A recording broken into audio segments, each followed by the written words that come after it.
Today in Higher Learning, when you talk about learning online, most people think about distance learning programs where students can take classes to get a degree from home. But online classes are becoming a part of life on campus at a growing number of colleges across the country. Here to talk about it is Peter Kerwin from the Rhode Island Higher Education Assistance Authority.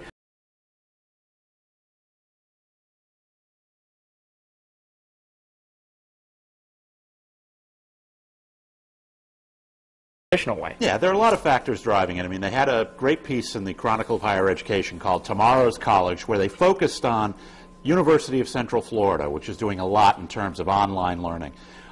It's one of the largest public institutions in the country, so it's an interesting kind of place to look at and see what's going on at this incubator.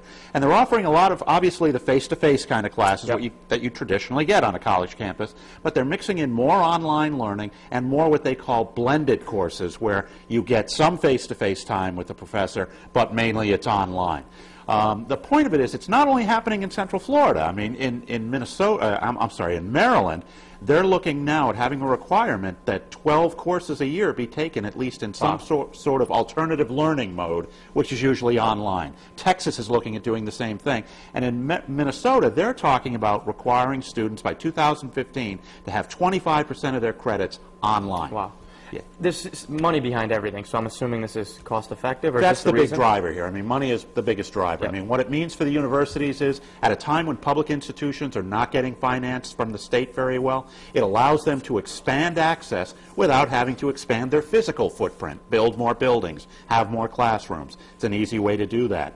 It also means, less staffing for them, less resources, so it's saving money that way. And for students on their end, it means it's easier then to get your degree in 3 years instead of 4, so you're reducing your cost of college education somewhat. Does this benefit students, or where do you see this going? It can. I mean, like anything else, it depends on how it's done. Yeah. The story focused on a couple of different students in Central Florida. One of them was a hospitality major who's a minor in dance. She's doing she's got a job at the local Marriott, which is part of her major. Yeah. She's doing a community service project, and she's also serving as a resident assistant. Which a lot of students do. Yeah, a lot of students have to do that. Busy. So, I mean, she couldn't be taking a full course load if she weren't taking some of these online classes with the blended classes. It gives her the flexibility to build a schedule that's a little crazier than you could afford if you had to be in a classroom every Monday, Wednesday, Thursday, Friday, whatever. We only got about 15 seconds. Really quickly, in 5 or 10 years, do you see almost every school going to something like this, where a few classes are required to be taken online? Well, look, I mean, one of the big indicators is the Bill and Melinda Gates Foundation is pouring $20 million